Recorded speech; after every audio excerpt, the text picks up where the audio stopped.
আজকে আমরা অনুভব করতেছি যে আমাদের কপাল পুড়েছে। আপনারা ফিল করছেন কিনা? বুঝতে পারতেছেন যে কপাল পুড়ছে? মুসলমানদের কপাল পড়েছে আজ।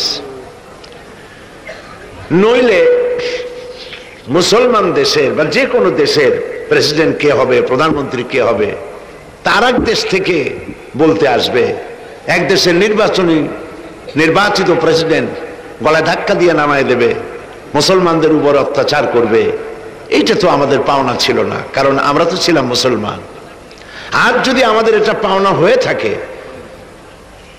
আল্লাহ পাক তো জালিম নন। ওমাল্লাহু বিযাল্লামিল লিল আবিদ, আল্লাহ পাক বলেছেন আমি বান্দার উপরে জুলুম করি না।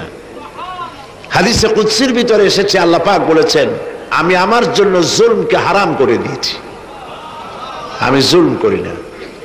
আমাদের উপরে যদি আজকে বিপদ মুসিবত এসে থাকে, সেজন্য কি আল্লাহ দায়ী? আল্লাহ রাসূল দায়ী? শুনুন কোরআন কি বলছে। আল্লাহ রাব্বুল আলামিন কোরআনে কারীমের মধ্যে বলেছেন, ওয়ামা আসাবাকুম মিন মুসিবাতিন ফাবিমা কাসাবাত আইদিকুম ওয়া ইয়াফু আন কাসীর। তোমাদের উপরে যে বিপদ আরোপিত হয়, এই সবগুলি বিপদ তোমাদের দুই হাতের কামাই করা। যা তোমরা কামাই করছো সেগুলির ফল তোমাদেরকে ভোগ করতে হচ্ছে। ওয়া ইয়াফু আন কাসীর, আর আমি তো অনেকগুলি ক্ষমা করে দিয়ে থাকি। তোমরা যা করো সবটার শাস্তি যদি দিতাম, তাহলে তো পৃথিবীতে শ্বাস ফেলার সময় পেতে না। অনেকগুলি মাফ করে দেই। যাহারাল ফাসাদু ফিল বাররি ওয়াল বাহরি বিমা কাসাবাত আইদিন নাস, জলে স্থলে অন্তরিক্ষে যে বিপর্যয় সৃষ্টি হচ্ছে মানুষের উপরে, এই বিপর্যয়ের কারণ মানুষ নিজেরাই। আমরা যা করেছি তার ফল আমরা ভোগ করতেছি, ঠিক কিনা? বুঝতে পারতেছেন কথা? আমরা সেগুলি ভোগ করতেছি। আমাদের হাত কি কামাই করছে? আল্লাহ পাক বলছেন বিমা কাসাবাত আইদিন নাস, তোমার হাত যা উপার্জন করেছে। হাত কি করেছে? যা করছি হাত দিয়ে করেছি, ঠিক কিনা? এই হাত দিয়ে ওজনে কম দিয়েছি, এই হাত দিয়ে খাদ্যে ভেজাল দিয়েছি, এই হাত দিয়ে মানুষকে হত্যা করেছি, এই হাত দিয়ে মানুষকে পিটাইছি, জুলম করেছি, এই হাত দিয়ে জমিনের আইল ঠেলেছি, এই হাত দিয়ে মদের গ্লাস ধরা হয়েছে, এই হাত দিয়ে মানুষের উপর অত্যাচার করা হয়েছে। সবকিছু এই দুটি হাত আল্লাহর সাথে নাফরমানি করেছে, ঠিক কিনা বলে? হাত নাফরমানি করেছে। আল্লাহ যেসব জায়গায় যেতে নিষেধ করেছেন, পা নাফরমানি করে সেই সব জায়গায় গিয়েছে। আল্লাহ যা দেখতে নিষেধ করেছেন, চোখ দুটি দিয়ে তাই দেখা হয়েছে। আল্লাহ যা বলতে নিষেধ করেছেন, মুখ দিয়ে তাই বলা হয়েছে। আল্লাহ যা খেতে নিষেধ করেছেন, মুখ দিয়ে তাই খাওয়া হয়েছে। আল্লাহ যা চিন্তা করতে নিষেধ করেছেন, সেগুলি বিবেক দিয়ে চিন্তা করা হয়েছে। সুতরাং আমার পুরা দেহ আল্লাহর সাথে নাফরমানি করেছে, পুরা দেহ করেছে, পরিবার করেছে, সমাজ করেছে, রাষ্ট্র করেছে। এরপরে আল্লাহ আমাদেরকে রহম করবেন কেন? রহমত পাওয়ার যোগ্যতা আমরা হারাই ফেলেছি। কি বলেন আপনারা? রহমত পাইতে হলে তার তো যোগ্যতা থাকা দরকার, আমরা সেই যোগ্যতা হারিয়ে ফেলেছি। প্রিয় ভাই সব, কোরআনে কারীমকে আল্লাহ রাব্বুল আলামিন নাজিল করেছেন এই জন্য যে আমরা এটা তেলাওয়াত করব, চুমা খাবো, মাথায় রাখবো, আর ঘরের মধ্যে সাজায় থবো। এই জন্য নাজিল করছিলেন। বলেন আপনারা? আমাদের মতো শ্রেষ্ঠ জাতি পৃথিবীতে আর কি আছে? বলেন। নাই। শ্রেষ্ঠ জাতি কেন?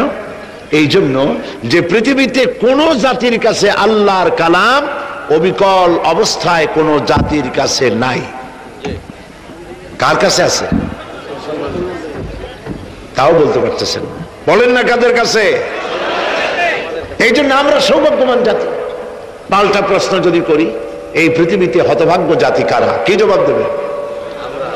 আমরাই। আমরা যারা সৌভাগ্যবান, আমরা তারাই আবার হতভাগ্য জাতি। হতভাগ্য কেন? যে কোরআন আসছিল সৌভাগ্য মণ্ডিত করতে যেই জাতিকে, সেই জাতি কোরআনের সাথে তাদের কোনো সম্পর্ক নাই। বলেন, রমজান মাসে তারাবির মধ্যে তেলাওয়াত শোনা ছাড়া সারা বছর কোরআন শরীফ কয়জনে হাতে নিয়ে পড়েন? কয়জনে কোরআন শরীফ বুঝে পড়েন? আর খালি বলেন আল্লাহ রহমত করে না কেন? এত দোয়া করলাম, আফগানে কি হইল? দোয়া তো কবুল হইল না। এত কুনুতে নাজিলা, যতই নাজিলা পড়ি ততই গজব নাজিল হয়। কেন হয়? এই কারণে হয়। আমার কাছে একজন প্রশ্ন করলো যে হুজুর, এই যে বাবরি মসজিদ যখন ভাঙ্গা হলো, আল্লাহর মসজিদ, কত লোকে নামাজ পড়ছে, এই মসজিদে ভাঙলো, তো আল্লাহ একটা পাখিও পাঠাইতে পারলেন না বা পাঠালেন না, মুখে একটু পাথর নিয়ে ভালাইতো, দুটো সাইডে মরতো, তাও মানুষ একটু ভয় পাইতো। এটা হইল না কেন? আমি তারা বললাম, দেখেন, বাবরি মসজিদের গুরুত্ব বেশি না মসজিদে আকসার গুরুত্ব বেশি, বাইতুল মুকাদ্দাসের গুরুত্ব বেশি, কোনটার বেশি? সে বললো বাইতুল মুকাদ্দাস, এটা কিবলা উলা, এটারই তো গুরুত্ব বেশি। তাই বললাম, এইটা যখন ইহুদিরা দখল করলো, তো আল্লাহ কি কোনো পাখিরে তয়রান আবাবিল পাঠাই দিয়েছিলেন নাকি? মুখে পাথর টাথর নিয়ে নিক্ষেপ করে পাঠাইছে? না, তা তো পাঠায়নি। তাহলে আপনি চিন্তা করতেছেন কেন? মূল বিষয় তো চিন্তা করেন নাই। বলছে মূল বিষয়টা কি? বললাম, মূল বিষয় হচ্ছে এই যে কাবা শরীফকে ভাঙ্গার জন্য যখন আবরাহা আসছিল, তখন আব্দুল মুত্তালিব নবী করিম সাল্লাল্লাহু আলাইহি ওয়াসাল্লামের কি হয়? দাদা। উনি দেখা করতে চাইলেন আবরাহার সাথে।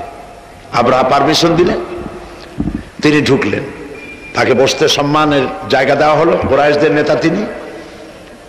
আবরাহা বললেন, বলেন আপনি কি বলবেন? আব্দুল মুত্তালিব বললেন, আমি জানতে পেরেছি যে তোমার সৈন্যরা আমার জনগণে এবং আমার উট, দুম্বা, ভেড়া সমানে দখল করতেছে, জবাই করতেছে আর পাইকারি ধরে খাইতেছে, এগুলি সব ধরে নিয়ে আসছে। আমি তোমার কাছে এটা বলতে আসছি, তোমার সৈন্যদেরকে বলো আমাদের উট টুট যা ধরছে, ছাগল ভেড়া সব যেন ছাড়িয়ে দেয়।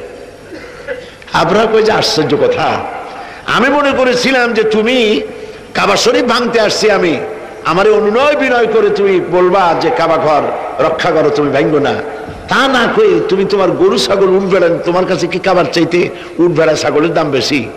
আব্দুল মুত্তালিব বললেন যে মোটেই না, ওইটার মূল্য আমাদের কাছে অনেক বেশি, তবে আমি ওইটার মালিক না, আমি উঠ ছাগল ভেড়ার মালিক, সেটা আমি ছাড়াই নিতে আসছি, আর ঘরটা যার, আমি ওই ঘর ধরে বলে আসছি, হে ঘরের মালিক, তুমি তোমার ঘরকে ঠেকাও। আল্লাহ পাক তখন ঘর ঠেকাই দিছিলেন, কারণ এই ঘর ঠেকাবার মতো কোনো লোক তখন ছিল না। বাইতুল মুকাদ্দাস যখন আক্রান্ত হয়, বাইতুল মুকাদ্দাস যখন ইহুদিরা আক্রমণ করে, তখন এই পৃথিবীতে 70 কোটি মুসলমান ছিল। যেই পৃথিবীতে 70 কোটি মুসলমান বাস করে, সেই মুসলমানেরা যদি তাদের কেবলায় উলা ইহুদিরা দখল করে নেয়, তা ঠেকাবার দায় দায়িত্ব তাদের মধ্যে, সেন্স অফ প্রেস্টিজ যদি ইস্যু না হয়, সর্দি গর্মি না হয়, এটা ঠেকাবার দায়িত্ব আল্লাহর নাই। আর বাবরি মসজিদ যখন ভাঙা হয়, তখন এই পৃথিবীতে মুসলমানদের সংখ্যা 125 কোটির কাছাকাছি। 125 কোটি মুসলমান যে পৃথিবীতে বাস করে, সেইখানে যদি মুসলমানেরা তাদের মসজিদ ভাঙ্গে, তাতে করে যদি তাদের গা না জ্বলে, তো আল্লাহ পাক এখানে তয়রান আবাবিল পাঠাবেন না, জরুরত নেই। ঠিক আজ অনুরূপ ভাবে ইরাকের উপরে যে হামলা হচ্ছে, পৃথিবীর মুসলমানেরা নিজেদের জমিন ছেড়ে দিচ্ছে, আমার জমিনের উপরে দাঁড়াইয়ে আমার বাইরে পিটাও, আমার ভাইকে মারো, হত্যা করো, আমি তোমার বিমান বাহিনীকে, আমি তোমার নৌবাহিনীকে, তোমার ল্যান্ড ফোর্সকে জায়গা করে দিলাম। এই যদি দেয়, তা আল্লাহ পাক সাহায্য কেন করবেন? আল্লাহর ওয়াদা, আল্লাহর সাহায্যের ওয়াদা তো মুমিনদের জন্য। ওয়া কানা হাক্কান আলাইনা নাসরুল মুমিনিন, মুমিনদেরকে সাহায্য করা আমি আল্লাহর জন্য ওয়াজিব।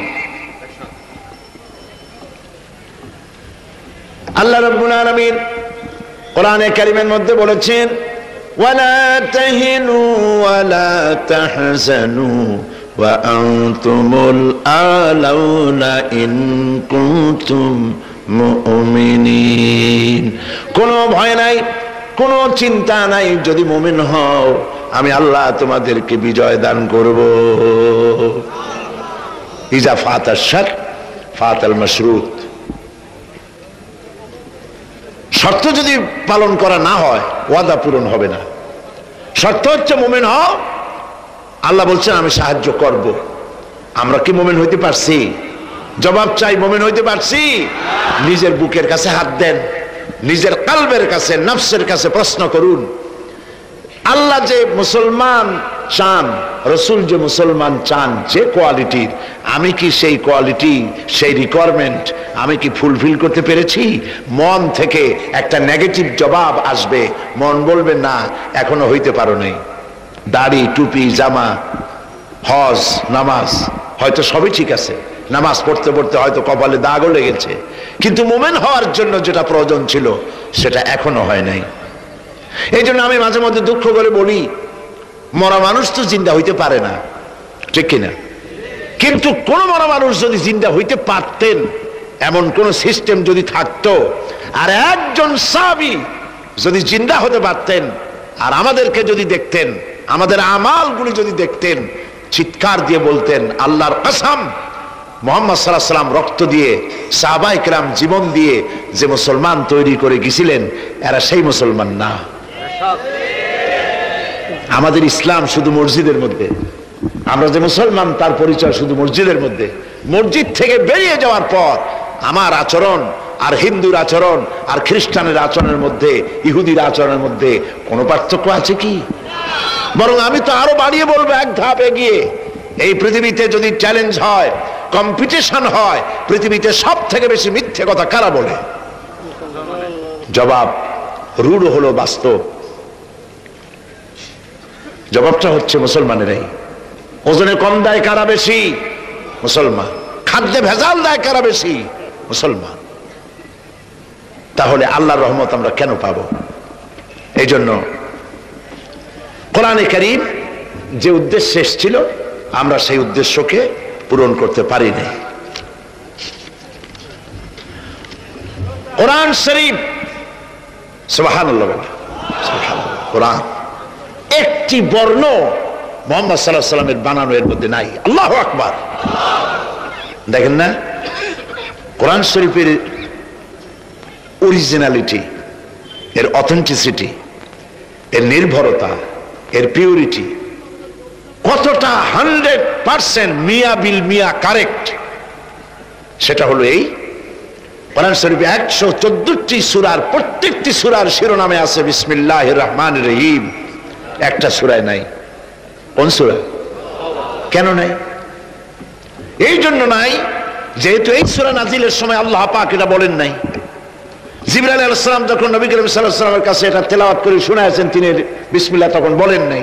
নবী করিম সাল্লাল্লাহু আলাইহি ওয়াসাল্লাম যখন সাহাবায়ে কিরামকে লিখতে বলেছেন, কাতেবে ওহী যারা ছিলেন, তখন তিনি এই সূরার প্রথমে বিসমিল্লাহ বলেন নাই, তাই বিসমিল্লাহ এখানে লেখা হয় নাই।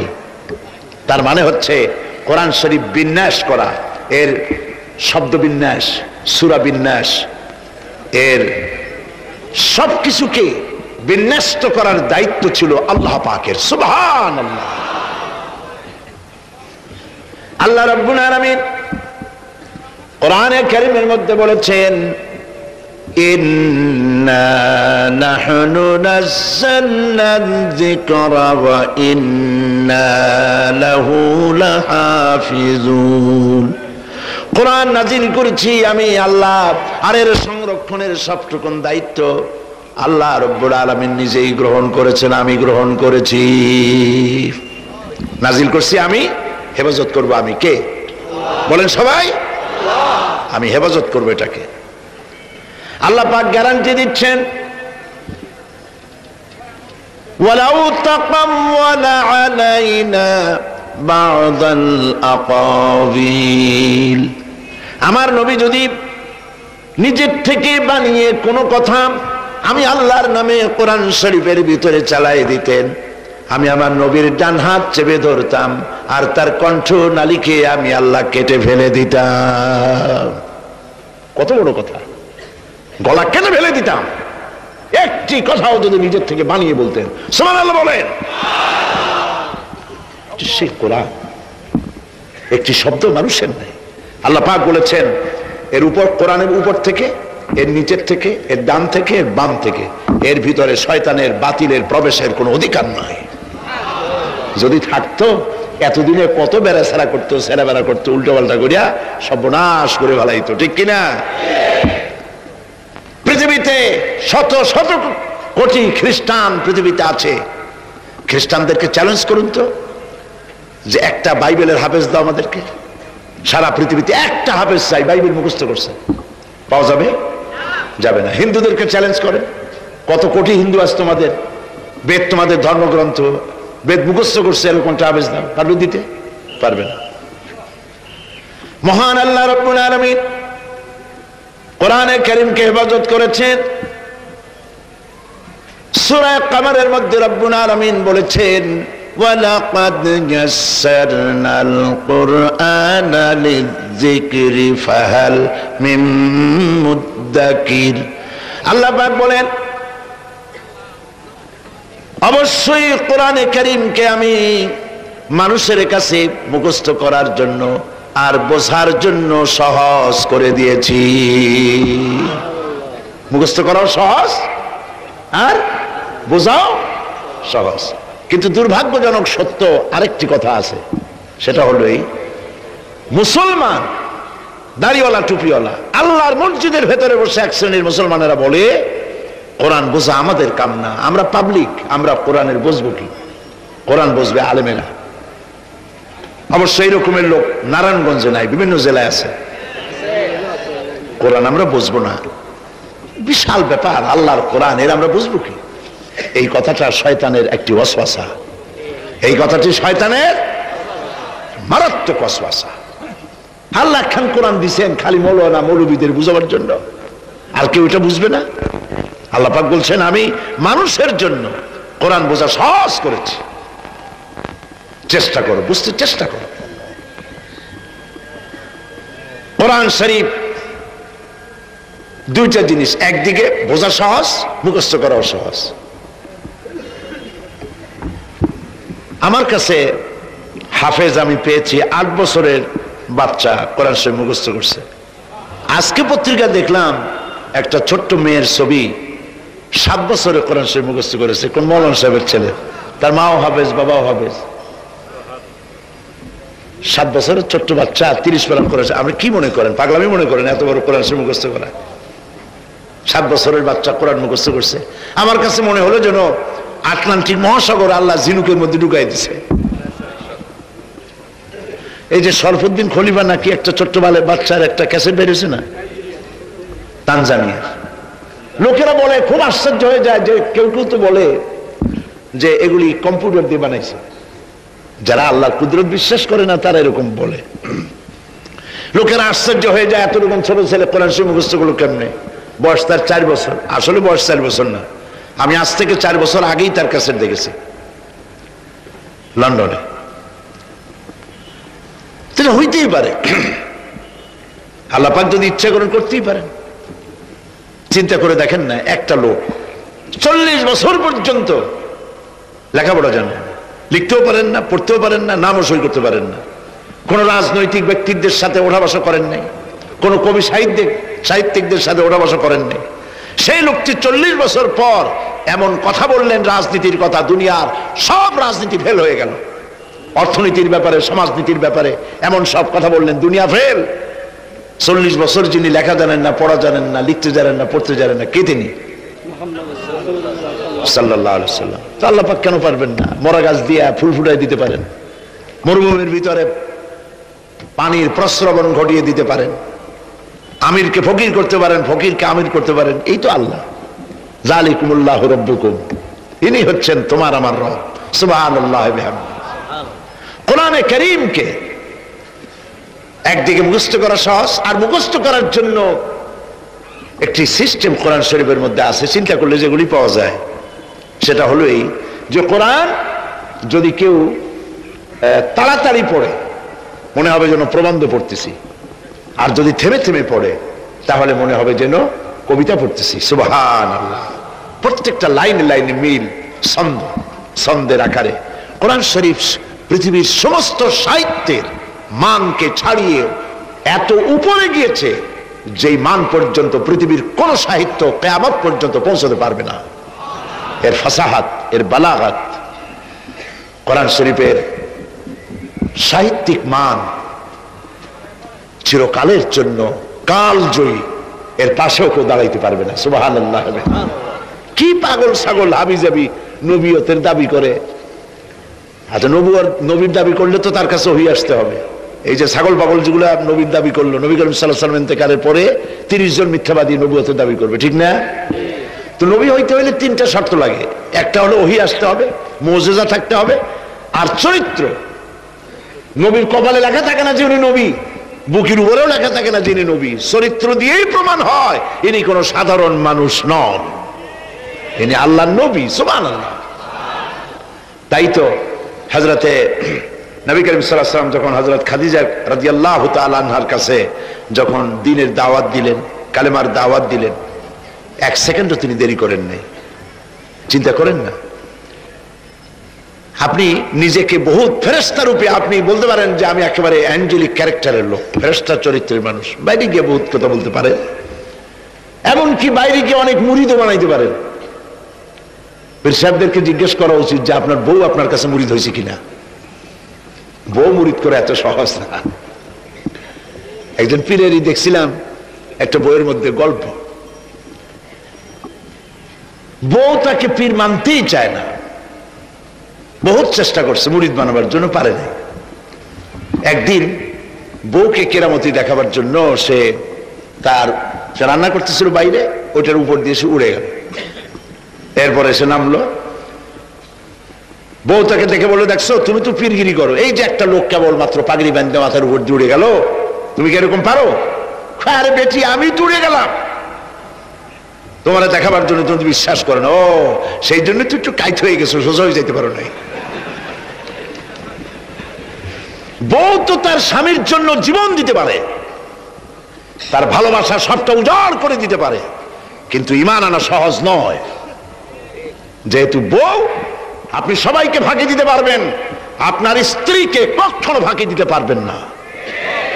আপনি কোথায় যান, কত রাত্রে বাড়ি ফেরেন, কার সঙ্গে টেলিফোনে কথা বলেন, আপনার ইনস অ্যান্ড আউট, ভেতর এবং বাইরের সব সূর্যের মতো পরিষ্কার আপনার স্ত্রীর কাছে। এই জন্য নবী করিম সাল্লাল্লাহু আলাইহি ওয়াসাল্লাম বলেছেন, তোমাদের মধ্যে উত্তম সেই ব্যক্তি যে ব্যক্তি তার স্ত্রীর কাছে উত্তম। আমি আমার স্ত্রীদের কাছে উত্তম ব্যক্তি। সুবহানাল্লাহ। হযরত নবী করিম সাল্লাল্লাহু আলাইহি ওয়াসাল্লাম তিনি যখন হযরতে খাদিজাকে যখন দ্বীনের দাওয়াত দিলেন, কালেমার দাওয়াত দিলেন, বললেন এক আল্লাহর ইবাদত করো, আমার শেষ জামানার নবী হিসাবে মেনে নাও, আখেরি নবী হিসেবে আমাকে মেনে নাও। হযরতে খাদিজা এক মুহূর্ত দেরি করেন নাই, সঙ্গে সঙ্গে পড়েছেন লা ইলাহা ইল্লাল্লাহু মুহাম্মাদুর রাসূলুল্লাহ।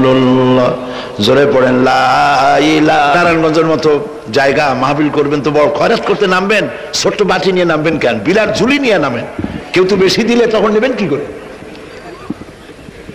এই জন্য আপনি যেমন ব্যবস্থা করবেন সেরকমই। আমরা তো আরামে বক্তৃতা শুনতেছি, আর ইরাকের মুসলমানদের ঘুম হারাম হয়ে গেছে, খাবার নাই। গতকাল ব্রাহ্মণবাড়িয়া বলেছি, ইরাকের গর্ভবতী নারীরা তারা ডাক্তার সরকারের কাছে দাবি জানাইছিল যুদ্ধের একদিন আগে, বলছিল আমাদেরকে অপারেশন করে বাচ্চাগুলো বের করে দাও, আমেরিকার কাফেরদের বিরুদ্ধে লড়াই করে শহীদ হয়ে মরতে চাই।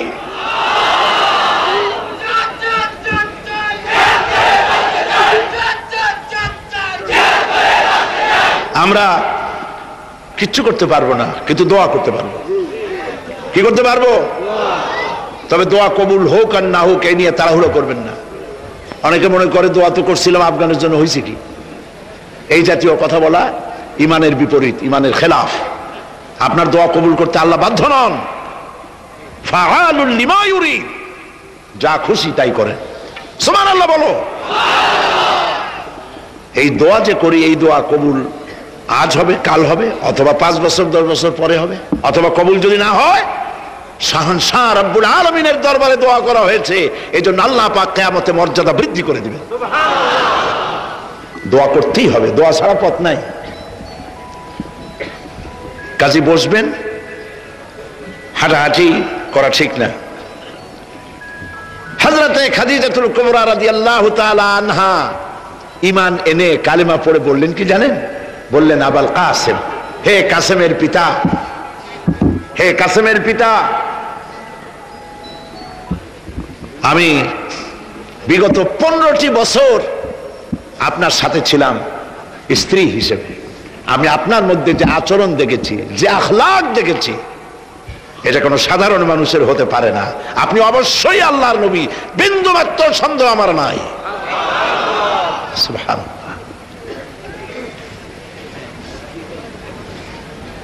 প্রিয় ভাই সব,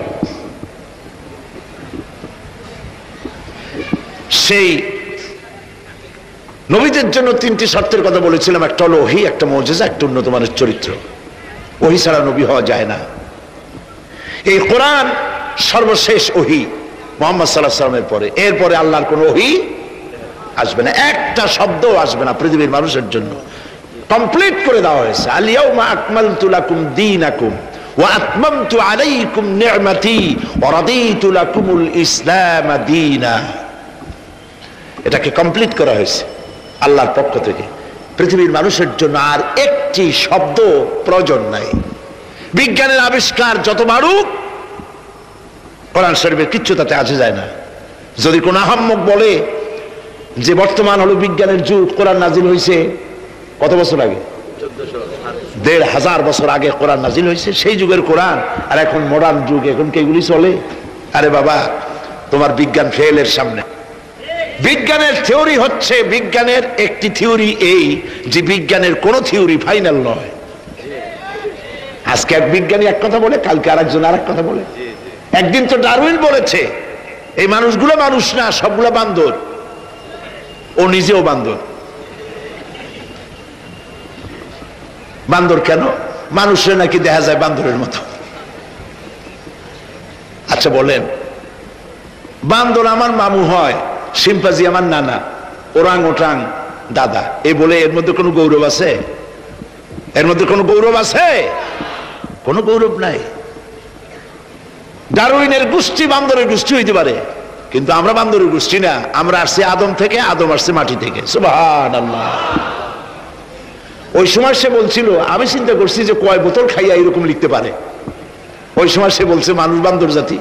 এরপরে যারা পৃথিবীতে বিজ্ঞানী, তার সমকালীনের পরপরই যারা এসছে, তারা রিসার্চ করে বলেছে এই ডারউইনের এই কথা হলো একটা বান্দরামি, এটা ঠিক না। কারণ মানুষ যদি বান্দরের জাত হয়, তাহলে বান্দর তো পৃথিবী থেকে বিলুপ্ত হয় নাই। এখনো পৃথিবীতে বহুত বান্দর আছে। এই বান্দরগুলা, আমরা তো একটা বান্দর এরকম দেখলাম না যে কোমর পর্যন্ত মানুষের মতো হয়ে গেছে। আরো কিছু ভালো করে খাওয়াইলে তাড়াতাড়ি করে মানুষ হয়ে যাবে। অর্ধেক মানুষের মতো হয়েছে, 12 মানুষের মতো হয়েছে, অথবা মানুষ এই মাত্র হয়ে গেল বান্দর থেকে লেজ কজে গেছে। এরকম হয়েছে কোথাও? কোন জিনিসের সাথে কোন জিনিসের সিমিলারিটি থাকলে এইটা ওইটার বংশের, এটা কি করে বলা যায়? তো এরকম বলেছে কেন তারা? মন যা বলেছে তাই বলেছে। ইন হুয়া ইল্লা ওয়াহয়ু ইউহা। আল্লাহ পাক বলছেন, নবী যা বলেন, কোরআনের নামে যা বলেন সব ওহী। তিনি নফস এবং প্রবৃত্তিকে অনুসরণ করে কোনো কথা বলেন না। আমি যা বলতে বলি তাই বলেন। সুবহানাল্লাহ।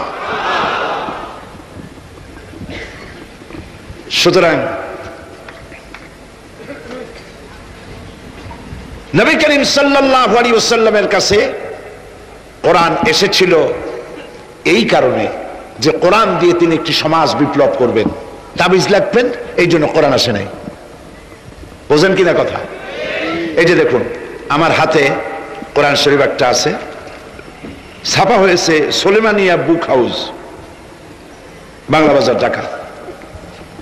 কে তাদেরকে অধিকার দিল কোরআন শরীফ ছেপে কোরআনের মধ্যে তাবিজের নকশা আঁকা? আল্লাহর কালামের সাথে এটা বেয়াদবি, বেহরমতি। এই জাতীয় কোরআন শরীফ বাজারে পাইলে আপনারা কিনবেন না। কোরআন শরীফ নাম্বার দিয়ে তাবিজ লেখার কোন অধিকার ইসলাম কাউকে দেয় নাই। কোরআন শরীফকে জাতির কাছে হালকা করেছে তাবিজের ব্যবসা দিয়ে। এটাকে একটা তাবিজের কিতাব বলে মনে করা হয়েছে। দেখুন সূরা ফাতিহা, এই নকশা গলায় বাঁধিয়ে রাখিলে মুক্তি পাওয়া যাইবে রোগ হইতে। সূরা মারিয়াম, পেটে বাঁধিয়ে রাখলে বাচ্চা হবে তাড়াতাড়ি। সূরা ইউসুফ, এই নকশা গলার সাথে ঝুলায় রাখলে বিয়ে হবে তাড়াতাড়ি, কাঙ্ক্ষিত প্রেমিকাকে পাওয়া যাবে। এই জাতীয় আল্লাহর কালামের সাথে তামসা করেছে এরা। নাউজুবিল্লাহ বলে। তাবিজগুলা কি? কতগুলা দাগ দেওয়া, আর তার মধ্যে 573, 6072, 286, 1382। হারাম। আপনি 786 10 লক্ষ বার যদি লেখেন, একবার বিসমিল্লাহর সমান হবে না। ইমানকে সাফ করতে হবে। কোরআন শরীফ তাবিজ লেখার জন্য আসে নাই। নবী করিম সাল্লাল্লাহু আলাইহি ওয়াসাল্লাম তাবিজ লেখেন নাই, অনুমতি দেন নাই। সাহাবায়ে কেরামের একজন সাহাবীও তাবিজ লেখেন নাই। ঝাড়ফুঁকের ব্যাপারে ইসলাম অনুমতি দিয়েছে। নবী করিম সাল্লাল্লাহু আলাইহি ওয়াসাল্লাম নিজে ঝাড়ফুঁক করেছেন, সাহাবায়ে কেরাম করেছেন। তাবিজ লিখে লিখে ধান্দাবাজি কারে কয়? বলে যে টিউবওয়েলের পানি, কুয়ার পানি, ঠালার পানি, বেড়ের পানি, ড্রেনের পানি, পুকুরের পানি, নদীর পানি, 7 জায়গা দিয়ে পানি আনবা। জাফরানের কালি, তারপরে কালিজিরার ছাতু, এইগুলো মিশাইয়া এরপরে দাগ দাগ দিয়ে তাবিজ লিখলো। তারপরে লেখে এক এক পাশে ইয়া জিব্রাইল, ইয়া মিকাইল, ইয়া ইসরাফিল, ইয়া জিব্রাইল, হাবিজাবি কতগুলো লিখিয়া এই জাতীয় যা খুশি আল্লাহর ফেরেশতাদের নাম লিখে গলায় ঝুলাবার কোনো মানে নাই। এগুলি করে কোরআন শরীফকে বেহুরমতি করা হয়েছে। নাউজুবিল্লাহ বলেন। বিশ্বাস করুন, কোরআন তাবিজ লেখার জন্য আসে নাই। কোরআন এসেছে ভাগ্য পরিবর্তন করার জন্য। আল্লাহ রাব্বুল আলামিন বলেন, তাহা মা আনজালনা আলাইকাল কুরআনা লিতাশকা। নবী হে, কোরআন আপনার উপরে এই জন্য নাজিল করা হয় নাই যে আপনি আপনার ভাগ্য নষ্ট হয়ে যাবে, ভাগ্য বিপর্যস্ত হবেন, এই জন্য কোরআন আসে নাই। কোরআন এসেছে ভাগ্যকে সুপ্রসন্ন করার জন্য। সুবহানাল্লাহ। সেই কোরআনের সাথে সম্পর্ক করেছি তাবিজের, কোরআনের সাথে সম্পর্ক করেছি চুমা দেওয়ার, মাথায় রাখার, বুকে লাগাবার। হ্যাঁ ঠিক আছে, কোরআন শরীফ মাথায় লাগাবো না কি লাগাবো? চুমা কোরআনে দেবো না কোথায় দেবো? বুকে কোরআন লাগাবো না তা কোথায় লাগাবো? এটা ঠিক আছে। কিন্তু আপনি বলেন, আপনি ডাক্তারের কাছে গেছেন, আপনি রুগী, ডাক্তার আপনাকে প্যাথোলজিক্যাল টেস্ট করে আপনার ডিজিজ কি তা ফাইন্ড আউট করে আপনাকে দিয়ে দিল, কি দিল? প্রেসক্রিপশন। আপনি প্রেসক্রিপশন গ্লাসের ভিতরে ভিজাইয়া 41 দিন সকালে আর বিকালে পান করলেন, অথবা প্রেসক্রিপশন ভাস করে মাদুলির মধ্যে ঢুকাইয়া গলায় ঝুলাই দিলেন, অথবা প্রেসক্রিপশন সকাল বিকাল চুমা খাইলেন। রোগ ভালো হবে? রোগ ভালো হবে? যদি কেউ প্রেসক্রিপশনের সাথে কোনো রুগী যদি এই ব্যবহার করে, তাহলে সেই রুগী সম্পর্কে আপনার চিন্তা, আপনার মত, আপনার রায়, আপনার ফতোয়া কি হবে বলেন? বলেন জোরে। এটা যদি আল্লাহ পাক যদি হন মহান চিকিৎসক, আর এটা যদি হয় সেই মহান চিকিৎসকের পক্ষ থেকে বিশ্ববাসীর সমগ্র রোগের জন্য মহা চিকিৎসাপত্র প্রেসক্রিপশন, তাহলে এই প্রেসক্রিপশনের সাথে যারা ওই জাতীয় ব্যবহার করে তাদেরকে কি বলবেন? এবারের ফতোয়া নিজের গায়ে পড়বে। বাচ্চা বড় হইতে পারে না, মায়ের পেট থেকে বাচ্চা আসছে, সমানে এতগুলো তাবিজ ঝুলাই দিয়েছে গলায়। বাচ্চা যদি কথা বলতে পারতো তাহলে বলতো যে আল্লাহ কি অপরাধ করছে, এর চেয়ে তো মায়ের পেটে ভালো ছিলাম, এগুলো তো জাগাইতেও পারি না। কতগুলো তাবিজ। এরপরে কালো সুতা, হলুদ সুতা, লাল সুতা করতে পাইছো? আজমির শরীফ থেকে আনছি। হারাম। পীর সাহেবদের কাছে যাওয়া হয় আর তারা ফু দিয়া সুতায় গিরে গিরে দিয়ে দেয়। হারাম। কেন সুতায় গিরে দিবেন? মুসলমান ছাগলের বাচ্চা নয় যে দড়ি দিয়ে সুতা দিয়ে আপনি বাঁধবেন। আপনাদের শরীরে যদি তাবিজ থাকে, বাড়ি যদি কারো থাকে, সব খুলে নদীতে ফেলে দেন। আলাইসাল্লাহু বিকাফিন আবদা। আল্লাহ পাক বলছেন, আমি কি আমার বান্দার জন্য যথেষ্ট নই? আলাইসাল্লাহু বিকাফিন আবদা। আমি আল্লাহ আমার বান্দার জন্য যথেষ্ট নই? চিল্লায় বলেন অবশ্যই যথেষ্ট। ওয়াইজা সালতা ফাসআলিল্লাহ ওয়াইজা ইসতাআনতা ফাসতাইন বিল্লাহ। যা বলার এক মহান সত্তার কাছে বলো, যা চাওয়ার এক মহান সত্তার কাছে চাও। তিনি কে? তিনি হচ্ছেন আল্লাহ পাক। সুবহানাল্লাহ বলেন, সুবহানাল্লাহ। প্রিয় ভাই সব, যারা মাজারে যায়, ওই যে মাজার আছে সিলেট, শাহজালালের রহমতুল্লাহ আলাইহির মাজার, আজমিরে আছে খাজা মুঈনুদ্দিন চিশতি রহমতুল্লাহ আলাইহির মাজার, বাগদাদে আছে হযরত বড় পীর মহিউদ্দিন আব্দুল কাদের জিলানী রহমতুল্লাহ আলাইহির মাজার। বাংলাদেশ থেকে লোকেরা যাদের পয়সা কড়ি আছে সব জায়গায় যায়। কেন যায়? 15 বছর বিয়ে করছে, বাচ্চা হয় না, মামলা করেছে হাইকোর্ট সুপ্রিম কোর্ট, সব জায়গায় বেকায়দা, ব্যবসা করে খালি লাল বাতি জ্বলে, ওষুধপত্র খায় রোগ ভালো হয় না, চলে গেল মাজারে। একটু সময়ের জন্য কমন সেন্সের কমন বাদ দিয়া শুধু সেন্স দিয়া চিন্তা করেন। যার কাছে আপনি আপনার অভিযোগ বলতে গেছেন, এই 3 জন ওলির কথাই ধরি, বাকিদের পরে ধরি। ওনাদের মাতৃভাষা কি? শাহজালাল রহমতুল্লাহ আলাইহির মাতৃভাষা কি? আরবি। বলেন কি? আরবি। ইয়েমেন থেকে তিনি এসেছিলেন, আরবি। খাজা মুঈনুদ্দিন চিশতি রহমতুল্লাহ আলাইহির মাতৃভাষা আরবি। হযরতে বড় পীর আব্দুল কাদের জিলানী রহমতুল্লাহ আলাইহির মাতৃভাষা আরবি। আপনি গিয়ে বাংলায় বললেন, খাজা বাবা আমার তো 15 বছর বিয়ে করছি, বাচ্চা মোটে হয় না, এখন করবো কি? আপনার কথা খুব বুঝছেন তিনি, তাই না? খুব বুঝেছেন। গেল 1 নম্বর মিসফায়ার। 2 নম্বরে আপনি যে কবরের কাছে গিয়ে এই কথাগুলি বলছেন, তিনি যে কবরে আছেন তার গ্যারান্টি কি? ওখানে তো তিনি নাও থাকতে পারেন। সাধারণ এমপি মন্ত্রী কোন জেলায় যদি যায়, সরকারের মেহমানখানা আছে, নাম কি? Circuit house. মেহমান যে আন্দাজের, সরকারের তেমন ব্যবস্থা আছে, ডাকবাংলা আছে, রেস্ট হাউস আছে, সার্কিট হাউস আছে, ঠিক না?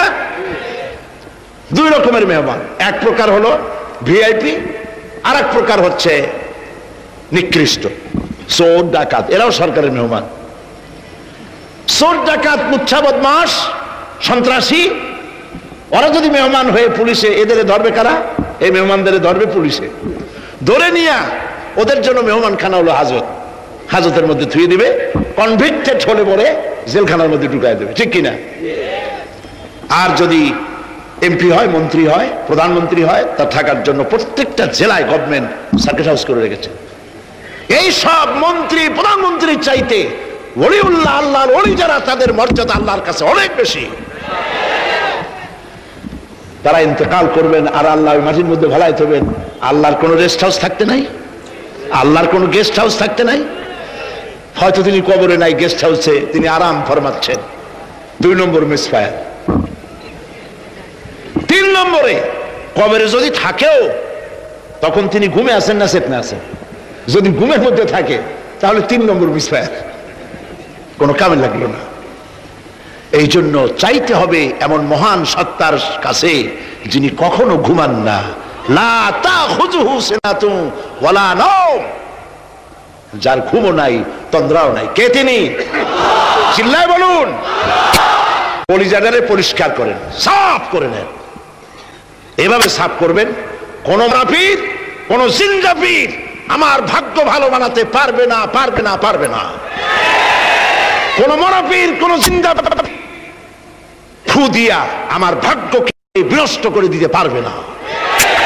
খায়রিহি ওয়া শাররিহি মিনাল্লাহি তাআলা, আমার ভালো আমার মন্দ কেবলমাত্র এক মহান সত্তার মুষ্টির ভিতরে নিবদ্ধ, তিনি আল্লাহ রব্বুল ইজ্জত ওয়াল জালাল। গোটা আকাশ, গোটা জমিন যার মুঠার ভেতরে। মুসা আলাইহিস সালাম বলেছিলেন, আল্লাহ তুমি নাকি ঘুমাও না? আল্লাহ কেউ বিশ্বাস করো না? তো সাংঘাতিক কথা। এইভাবে ইব্রাহিম আলাইহিস সালাম আল্লাহরে বলছিলেন,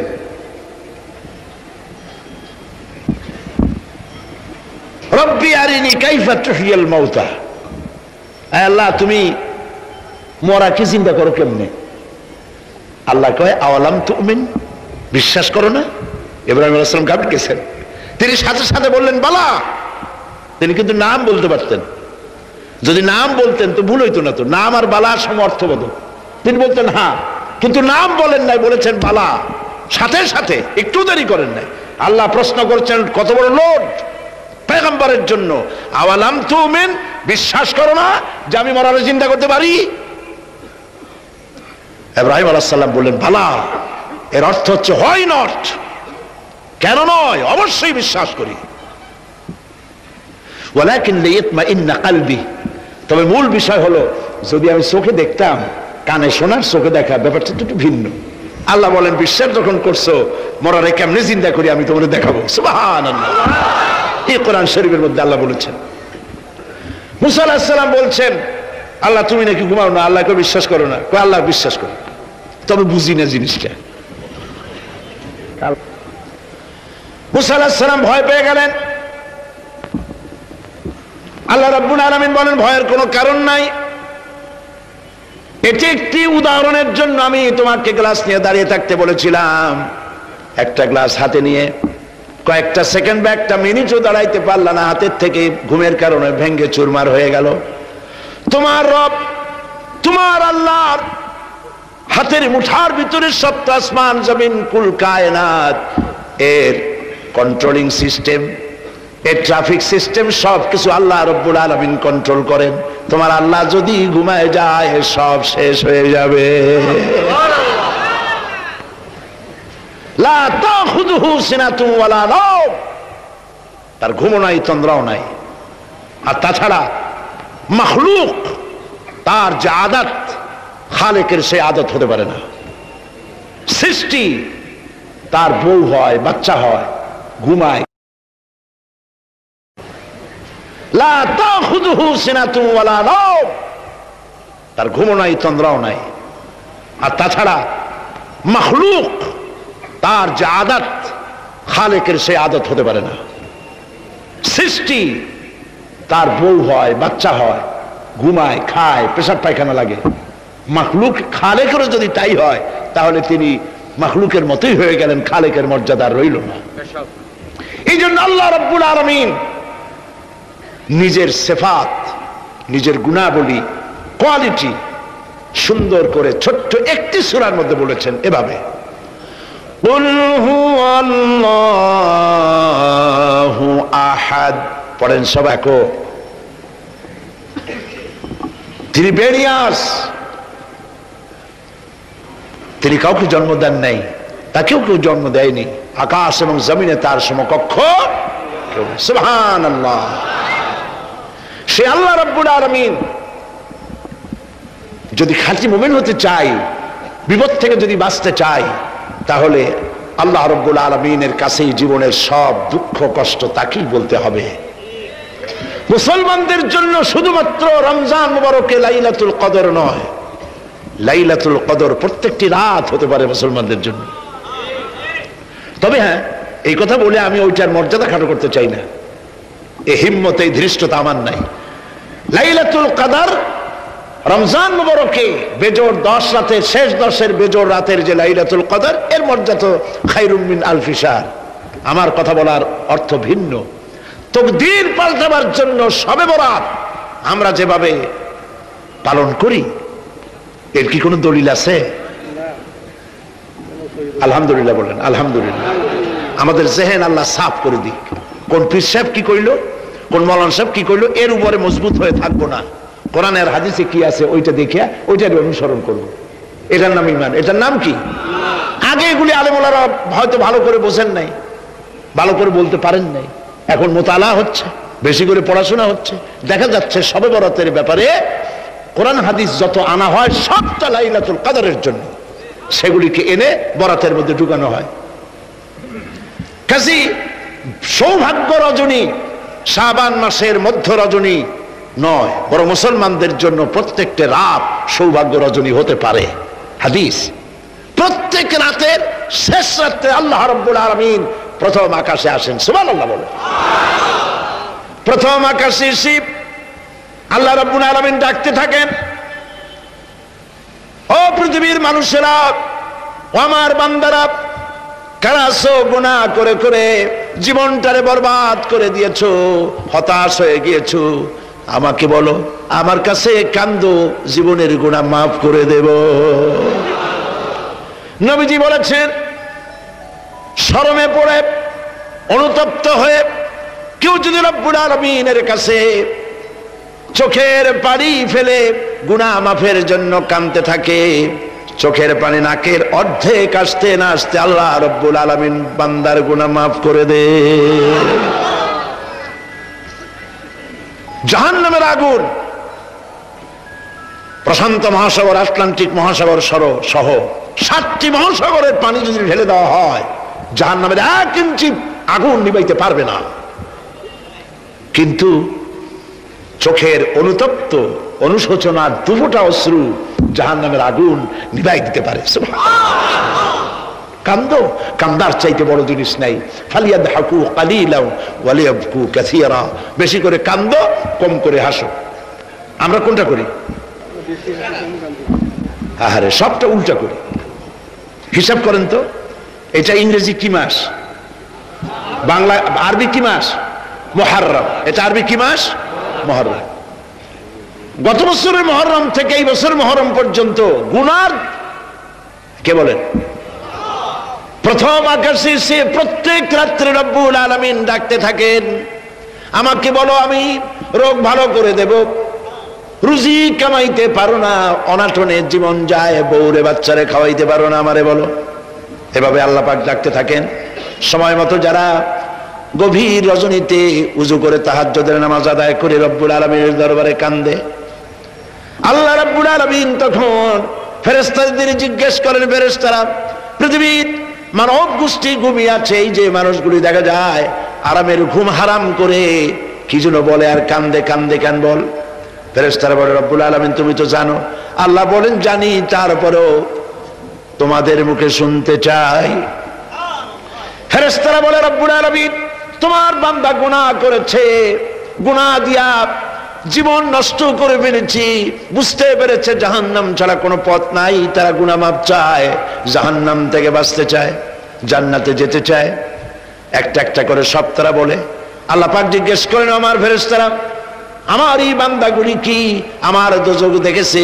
ফেরেশতারা বলে, না, দেখে নাই। আমার জান্নাত কি দেখেছে? না, দেখে নাই। আমারে কি দেখছে? না, দেখে নাই। রব্বুল আলামিন বলেন, ফেরেশতারা শোনো, আমার এই বান্দাগুলি আমারে দেখে নাই, আমার বেহেশত দেখে নাই, দোজখ দেখে নাই, শুধুমাত্র কোরআনের কথা, নবীর কথা বিশ্বাস করে আরামের ঘুমকে হারাম করে আমার কাছে যেভাবে কাঁদতেছে, ও আমার ফেরেশতারা, আমার জালাল ও ইজ্জতের কসম, আমার রহমতের দরিয়ায় জোশ লেগে গেছে। শুনে রাখো ফেরেশতারা, এই ক্রন্দনরত বান্দাগুলিরে আমি আল্লাহ মাফ করে দিলাম। হতে পারে প্রত্যেকটি রাত আপনার আমার জন্য লাইলাতুল বারাত, লাইলাতুল কদর। ভাগ্য নিজেকে তৈরি করতে হবে। বিশ্বকবি আল্লামা ইকবাল বলেছেন, খুদি কু কর ইতনা বুলন্দ कि हर तकदीर लिखने के पहले खुदा पूछे बंदा को बता तेरी रजा क्या है।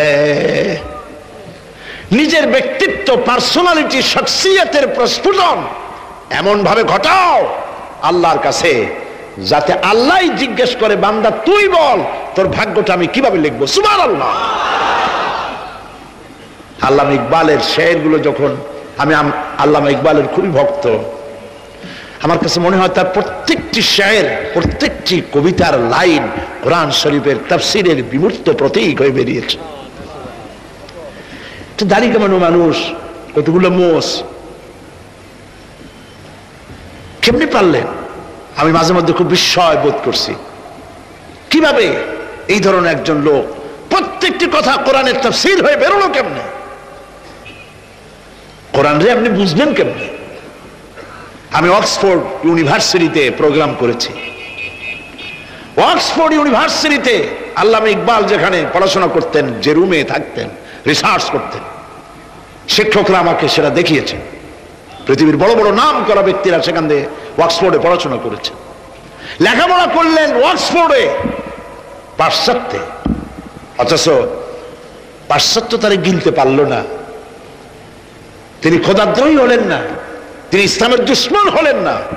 তার কথাগুলি কোরআনের ব্যাখ্যা হয়ে বেরোলো। ব্যাপারটা কি?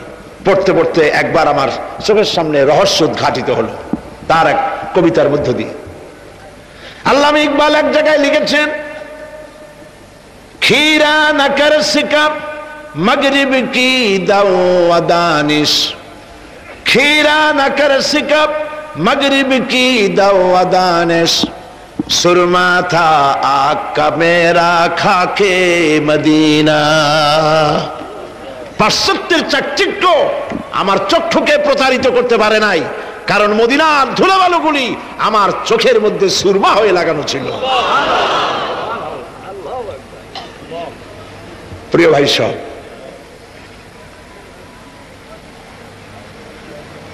ব্যক্তিত্ব এমন তৈরি করতে হবে আল্লাহর দরবারে, আল্লাহ ছাড়া কিছু নেই। এই কলিজার ভিতরে আল্লাহ এবং রসুলের মহব্বত ছাড়া সব মহব্বতকে উৎখাত করে দিন। বিবির মহব্বত, বাচ্চার মহব্বত, পৃথিবীর মহব্বত, সব মহব্বতকে এর উপরে স্থান দিতে হবে আল্লাহ এবং রসুলের। তাহলেই সঠিক মুসলমান হতে পারবো। আর এইরকম মুসলমান 130 কোটির দরকার নাই, 313 জন যথেষ্ট।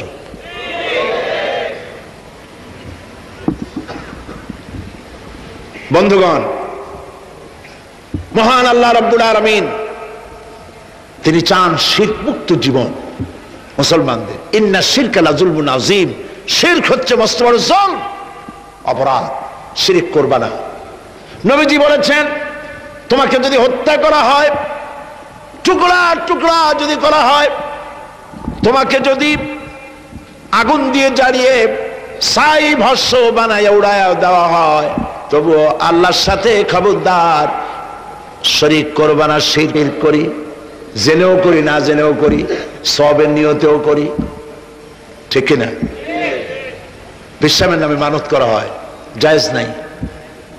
মুসলমানরা মানত করে না, মেয়ে লোকেরা বেশি করে। একটু বিপদ পড়লেই বাগদাদের নামে 5 টাকা, অমুক জায়গার পিসাবের নামে মুরগি, অমুক জায়গার নামে ডিম, হাবিজাবি মানত করে দিল। হারাম মানত হবে শুধুমাত্র কার নামে বলেন? বলেন জোরে, আল্লাহ ছাড়া কারো নামে মানত করা যাবে না। মাজারগুলির উপরে আগরবাতি, মোমবাতি, চাদর দিয়ে আমাদের দেশে মাজারগুলি যা করছে, আরে এই কি মুসলমানে করে? মুসলমানের সম্পর্ক তো মাজারের সাথে কোন সম্পর্ক নাই, মুসলমানদের সম্পর্ক হবে মসজিদের সাথে। এই পৃথিবীতে শ্রেষ্ঠ জায়গা কোনটা? চিল্লায় বলেন। আর সব থেকে নিকৃষ্ট জায়গা কোনটা? বাজার, নট মাজার। বাজার নিকৃষ্ট, মসজিদ উৎকৃষ্ট। মাজারে কেন যান? আপনার মনটা দুর্বল। মাজারের কাছ থেকে দেখবেন ট্রাক বাস যখন চালায় রেস কমায় দেয়, আসতে যায়, কি জানি যদি পিসাব এটার উল্টায় ভালাই দেয়। পিসাবের সম্পর্কে আপনার ধারণা এত খারাপ, উনি মরে গিয়েও আপনার গাড়ি উল্টায় মানুষ মারবে। নাউজুবিল্লাহ। মদিনা মুনাওয়ারায় মসজিদ নববী শরীফ, নবী করিম সাল্লাল্লাহু আলাইহি ওয়াসাল্লাম যেখানে শুয়ে আছেন, যার জাসাদ মুবারক, যার শরীর মুবারকের এক গেসা পশমও মাটির জন্য হজম করা হারাম, সেই মাজারের পাশ থেকে 130 মাইল 125 কিলোমিটার বেগে গাড়ি সমানে চলাচল করতেছে, কই অ্যাক্সিডেন্ট হয় না? এই ধরনের বাজে ভয় বাদ দিতে হবে। মাজারে আগরবাতি, মোমবাতি, চাদর দেওয়া জায়েজ নাই। মাজারে কোন দুঃখে আপনি কম বুঝ বানান? যেই দেশের মানুষ না খায় মরে, বিধবার শাড়ি নাই, এতিমের গায়ে চাদর নাই, মসজিদে কবরের মধ্যে গিয়া মশারি একটা টানাই দিয়েছিল। আচ্ছা, আপনার পীর সম্পর্কে ধারণা এত খারাপ কেন? মশাই কি ওনার কবরের মধ্যে যেও কামড়াবে? যে ব্যক্তি মশারি টানাই দিল কবরের উপরে, দেখা যাবে তার মায়ের মশাই খায়, তার বাপের মশাই খায়। আরে কপাল পোড়া মুসলমান। চাদর যদি কবরে দেওয়াই লাগে, তাহলে রাসূলুল্লাহর কবরে উম্মতেরা যদি দেওয়া জায়েজ হতো, নির্দেশ হতো, তাহলে রাসূলের কবরে সুতা দিয়া না, সোনার সুতা দিয়া চাদর বানাইয়া, অথবা উম্মতেরা নিজের কলজা নিজে ছেড়ে রাসূলের কবরে চাদর বানায় দিত।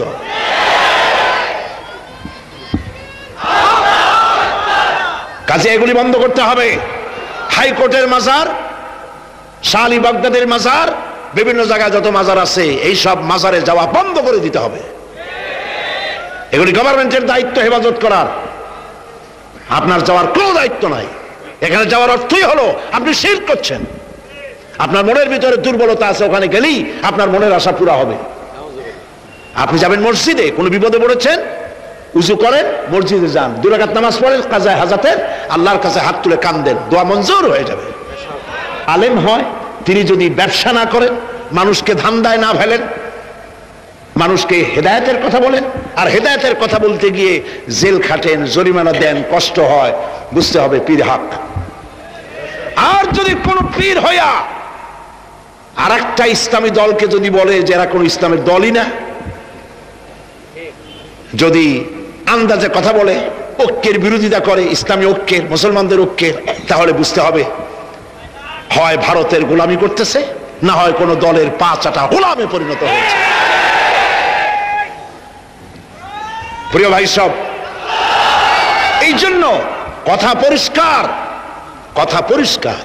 কেউ আমার দাওয়াত দেউক আর না দেউক এতে আমার কিছু আসে যায় না, আমি কারো চাকরি করি না। হক কথা বলবই, হক কথা বলবই বিইজনিল্লাহ বিমাশিয়াতিল্লাহ তাআলা। মাজার পূজা বন্ধ করতে হবে, এটা পূজা, এই পূজা বন্ধ করতে হবে। পারবেন? পারবেন আপনারা? ওয়াদা করতে হবে আজ থেকে কোন মাজারে টাকা পয়সা, আগরবাতি, মোমবাতি, মানত ছানত কিচ্ছু করব না। রাজি আছেন? 2 হাত উঁচু করে দেখা। স্লোগান লাগবে না, হাত দুটো উঁচু করে রাখেন, আল্লাহ দেখলে খুশি হইব। আলহামদুলিল্লাহ, হাত নামান।